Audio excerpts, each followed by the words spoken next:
itam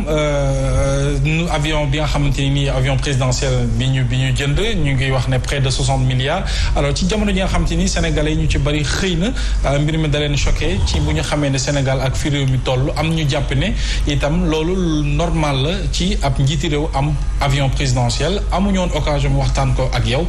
naka nga ko jàngatee dans un premier temps ci achat wu avion présidentiel bi nga xamante ni bëri na coow. xam nga da ngeen doon wax léegi ni président nee na dégg na nit ñi. waaye damay wax ni li tubaab doon wax ce que tu fais parle si fort qu'on n'entend plus ce que tu dis. maanaam li ngay jëf mi ngi tànqal nit ñi ba kenn déggatul li ngay wax. nañu seet nag ay jëfam surtout par rapport ak lii ngay tudd muy avion. En 1977 boo demee ci loi de finances au Sénégal ñu ngi ci inscrire ci budget ministre de la défense achat wu ay avion Fokker muy ay avion de guerre. donc mënuñu ñoo wax ni en 50 ans reculer nañu aussi ci wàllu transparence loo xam ne en 77 déjà nit ñi nekkoon nañu ci xeetu transparence boobu kon li ñuy wax naan habilitation secret de défense teguwul fenn. ñaareel ba it États-Unis depuis Barack Obama ñu ngi planifier pour changer flotte présidentielle bi. avion yu bees yi ñu ngi ñëw en 2024. Barack Obama am na ñaari mandat diggante bi Donald Trump jaar na fi Joe Biden dina jeexal mandatam peut-être que beneen président mooy ñëw. te pourtant de lu ñu am ci alal ñooñu ñu ko ëppale téeméeri junne yoon. au même moment ci réew moo xamee ni ñu ngi nekk ci ndóol ndax ndóol gi moo jiitu Covid bi moo ànd ak Covid bi Covid bi day dem daf ñuy bàyyil ndóol donc amul benn justificatif boo xamee ne ab président boo xamee ne xëy na lu yàggul di wax ci waa gouvernement am ak administration am ni leen bàyyi leen jënd oto yi bu fi kenn nangamati ne ñu ne déedéet waaye mu jënd benn Maybach bu bees réceptionné nga ni déedéet waat dégg ni 2019 làq na ca biir loi de finance ba avion boo xamee ne fii la koy jeexal ça pose problème. gis nga am na président Croatie. diggante bi nga xamee ni Macky Sall mi ngi def loolu moom dafa jël avion présidentiel ba jaay ko jël 35 Mercedes yi ministres yi yoroon jaay ko jël ay taxawaay yu bare yoo xamee ne ci li nga xamee ne ay prestige la jaay ko mu doon koppar bu am solo mu injecté ko ci biir économie bi gis nga li ñu rey ñun mooy que suñuy njiit yi ci réewu Afrique yi ils ont des goûts de riches et des appétits de petits bourgeois gis nga confortu président tey jii moo ëpp doole priorité santé Sénégal moo ëpp doole priorité éducation wu Sénégal moo ëpp doole priorité ci sécurité ak taxawaay yi ñu war a am ci réew mi et bu kenn jaawale nag bu ñu gisee lu tax ñu am déficit ak jafe-jafe yu mel nii c'est que dëgg jamono yi nga xamee ni suñu lépp daf ñu war a inciter ci rigueur ak sérieux ak transparence yi suñu wàllu gestion ak moomu jamono yooyu la ñu gën a mën a yàq la ñu gën a mën a def jëfi maa tey. mais justification bi ñu joxe doyu la justification bu jëm ci président avion bi mu doon dugg amul sécurité deuxièmement dafay gën a xëy na ñooñal un président de la république waaye it li nga xamante ne moom la ñu wax moom mooy dañu ko jënd avant ñu dugg ci mbas mi raison yooyu ñu joxe buñ la déggee dafa mel ne doyu la. benn si ñoom taxawu ci dama lay laaj Fatou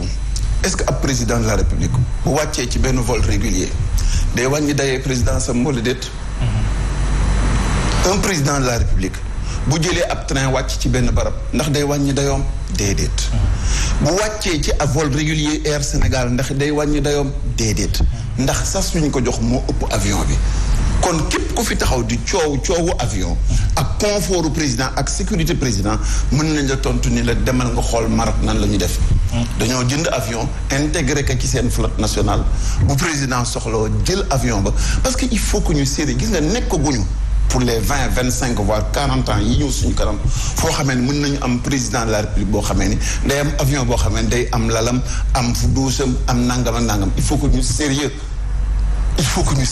que ñu respecter réew mi il faut que ñu xam fi ñu toll xam li ñuy dund ba pare lépp njiit li di jëf méngoog li nit ñi di dund ci biir réew mi parce que bu fekkente ni nit ñi amuñu lu ñu lekk ci seen biir kër amuñu lu ñu fajoo ñaaw na mokke bi gën a rëy monstruosité la sax su fekkente ni au même moment où on pleure la pauvreté et on crève de la pauvreté. mais yéen amu leen ci part de responsabilité honorable su fekkee ne ki ñu dénk forces armées jaar na assemblée nationale et que ñu ngi wax ne daf ci dëxëñ 4 aéronefs ñu bàyyi ba coow li jóg ngeen door a déposer une question écrite est-ce que du foofu ngeen waroon def une enquête pour xam dëggantaan lan la ñu dëxëñ ci loi boobu nga xam ne ñu ngi ko doon voté wala budget bi à l'assemblée nationale. mais xam lan mooy rôle justice ndax nit ñi dañuy nëbbatu di njublan bu ñuy njublan doo ko xam bu ñuy dissimuler doo ko xam bu ñu ko nëbbee tuddee ko ci achat d'aéronef da ngay jàpp ne ay avion armée la donc bu ñu dugalee yooyee yépp bu mbir mi feeñee ba kumba feeñ. mais est-ce que war leen woon creuser aussi. non attends quand on examine le budget de la défense bu ñu waxee ne dañuy jënd ay avion militaire la tudd bu duggee ci registre armée avion militaire la tudd parce que jusqu'à preuve du contraire avion présidentiel amul benn vocal boo ko mën a woowee ba mu tudd avion militaire donc loolu mooy mbir mi gis nga il faut que journalistes yi ak sénégalais yi bu ñuulee nañ ñu ñuul na kukk te ñu bañ ko wutal lay da nga naan kañ ministre de l'économie et des finances dóor nañu marteau teg na njublan ci biir loi de finance bi depuis plus de ñeenti at te gis nga États-Unis dafa am benn principe boo xamee ne mooy indi le phénomène de l'impeachment maanaam destitution wu njiit li maanaam États-Unis bis bu ñu amee conviction que ni dans l'exercice des fonctions tu as menti de manière éhontée dañuy lay dugal procédure de destitution ndax Serigne Touba non c'est dommage ce pays là gis nga Mohamed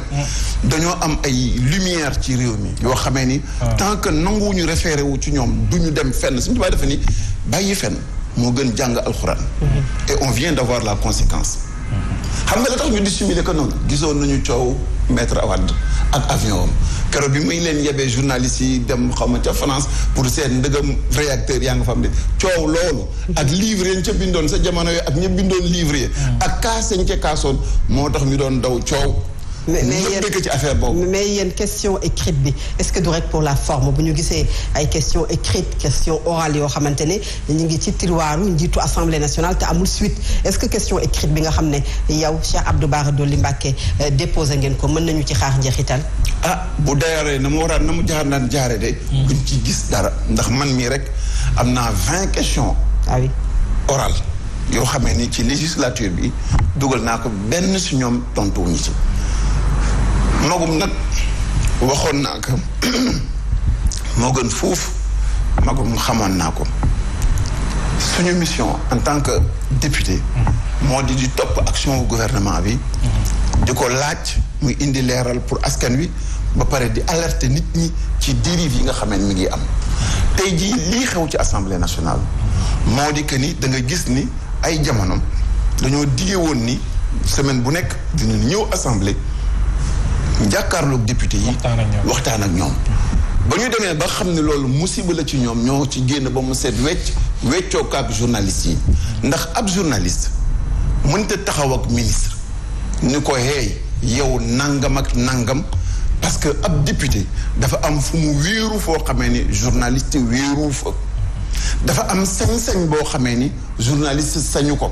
dafa am liberté boo xamee ni journaliste amu ko te ministre yi nekk ci gouvernement bi xam nañ ni ko mel na Cheikh Bamba Dièye am na expérience bu ëpp bi ñu am ñoom ci action gouvernementale yooyu laa ni ñun ñëpp ñoo bokk réew mi am na deal yoo xamee ne bu ko état day def ci kaw njublam journalistes yi ñoo war a alerter yéen seen cër moo di ngeen seetaan. ñi def da nga koo xeeb. non xeebuma ko. dama ni. dañ leen bëgg a yóbbu ci foo xamee ni. d'accord. bu ëllëgee mooy dolli tolof assemblée nationale ndax ñu ngi leen di woo ci conférence boo xamee ni lieu ak barab ba mu waroon am assemblée la. et j'aurais préféré et aimé entendre kenn ci journalistes yi. laaj leen loolu wax nañ ko fi quand même. conférence de presse yi nga xam ne ñu ngi koy def bu fekkee moom ngay wax nañu fii du benn du ñaar que ne assemblée nationale mooy bërëbam parce que député yi ñoo représenté le peuple à l'assemblée nationale. alhamdulilah. mais il faut que ñun ñëpp ñu àndandoo parce que man li ma gëm. mooy liy defar réew mi du taxawaayu Macky Sall kese li ma gëm mooy ab journaliste ci rédaction am daf ci am wàllu jéggi dayoo ab politique moo xam assemblée nationale nekk moo xam nekk fa daf ci am rôle bu am solo société civile daf ci am taxawaay citoyen bi daf ci am taxawaay. au-delà question écrite yi ngeen déposé ci assemblée nationale honorable yan démarche ngeen fas yéene kon entamé waat ngir li ni mel même bu dee bii jàll na yeneen yi ñëwaat mu bañ leen dalati yu jël ay mbir di ko dugal ci ay texte ak yu mel noonu ba doo leen ci xam dara bu wasinee rek mbir ba wasinee rek ci ngeen di doog a xam ne am na lu xewoon loolu aussi est-ce que yéen a ngi koy waxtaanee xool ana yan yoon ngeen mën a jaar ba loolee dootu leen dal. non loolu mooy fii ñu nekk ni à l'état li ñu ñàkk xam ñun député yi ak askan wi ci ni gars yi di doxale ci réew mi moo ëpp fuuf li nga xamee ne ñu ngi koy xaw a diviner ci seen i taxawaay ndax ab nguur bu jëlee dissimulation comme principe de gouvernement daf lay wér ni une infime partie ci réalité ci seen i taxawaay rek ngay mën a jot kon li fi nekk mooy lii moom mouvement d'ensemble rek moo ko mën a dindi ci réew mi moo di que ni ñu mën a am taxawaay boo xamee ni ñun ñëpp dañuy converger ci benn direction mooy que ni liggéey pour que respect wu citoyen bi donne le moteur de l'action politique maanaam lépp lu nit di def nañ ci seet nan la toll ak citoyens yi cër yeeg àq yi ñu war a am et je pense que tant que yegguñu ci niveau de participation boo xamee ni citoyen bi ci boppam dina impliqué wu auprès des acteurs politiques di relayer taxawaay bi comme ni réseaux sociaux yi commencé di am engouement ak taxawaay ñu bañ a di yëkkati benn mbir un moment rek bàyyi ko parce que lii waruñu koo bàyyi parce que dafa di lu jéggi dayoo boo demee ci commande Airbus yi bare na ñoo xamee ni dañoo retirer seen commande parce que conjoncture économique moo leen ko yóbbee wala situation analyse yi ñu nekk moo leen ki il ne faut pas que nit ñi accepter rek parce que rek feeñ na léegi ñu nekk si dernier kii bi ñu ne non les gens peuvent revenir en arrière am ay solutions alternatives xalaat nga ne mën nañu def jéego yu ñaar loxo nguur mu dellu ginnaaw ci loo xamante ne li ci des na nañ 4 milliards la et que 2021 la ñu ko war a fay ci budget bi dañaa mën a wañaar loxoom du barki démboo Njaay lañ ñu fi fatt ñun ba mënatuñu fi noyyi bi ñu fi po du léegi commencé nañu respirer aslëf waaw ndax ñii li ñu gëm ñoom moo di que ni sénégalais bi du mos a yëngatu li ñu gëm mooy lu ñu teg nit ñi dañ ko accepter li ñu gëm mooy dañuy coow ay moment après dañ ko fay teg moo tax ma xaw a wax Mouhamed ni que déedéet bu ñuy tëj livre bi dañ ko war a ubbi teg suñu bët nag di ko topp parce que dafa jaaduwul parce que est-ce que xam nga benn milliard li ñu ci mën a régler ci ay soxla est-ce que xam nga impact bi mu mën a am suñu réew yaakaaruloo ni 60 milliards xajoon na feneen ci situation yi ñu toll nii 53 milliards 447 millions gis nga xam nga loolu mooy estimation basse yi ndax gars yi seen confort moo leen gënal leneen lu dul loolu nga jàpp ne mën naa non il faut que ñu sérieux l'avion livré comme ça foofu nga koy xayma boo gigee ñu dugal ci seeni confort bopp day ëpp loolu non li leen tax ñu wut avion boo xamee ni dañ koy bu bees tàq lay doon dañ koy melal na ñu bëgg mel mooy que ni la dissimulation yemul ci jënd avion bi dissimulation bi jéggi na jënd avion bi mi ngi nekk ci yenn prestige maanaam les appétits les goûts de luxe et les appétits de petits bourgeois d'accord te loolu dëgg ça peut aller partout sauf dans les pays africains